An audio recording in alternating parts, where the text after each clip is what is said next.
اگر بخواهد کسی تهذیب بشد با علم تهذیب نمیشد. علم انسان را تهذیب نمی کند.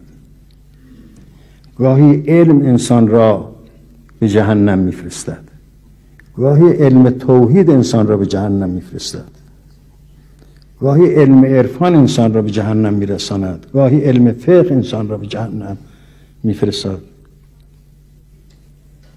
گاهی علم اخلاق انسان را به جهنم میفرستد. با علم درست نمیشد. تزکیه میخواد، یزکیه. تزکیه مقدم است بر همه چیز. طلبه‌ای که در مدرسه درس میخواند، همدوش با درس، هم قدم با درس تزکیه لازم دارد.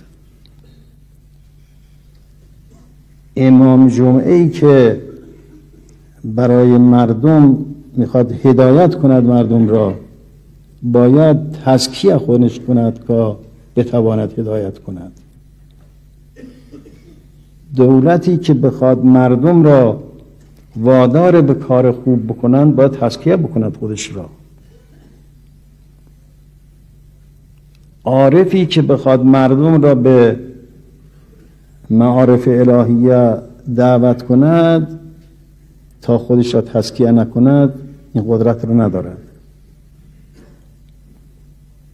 فیلسوفی که بخواد توحید را به مردم بیاموزد، تا این خصیصه شیطانی درش هست این عمل را نمیتوند انجام بدهد. یعنی زبان شیطان است و توحید میگد، و دل شیطان است که توحید را دریافت کرده است، و قلب شیطان است که فقه را آموخته و فقه را تعلیم میکند. تا این خصیصه هست تمام امور لنگ است در اشخاصی که بخوان خودشون را تهذیب کنند یا اشخاصی که بخوان جامعه را تهذیب کنند.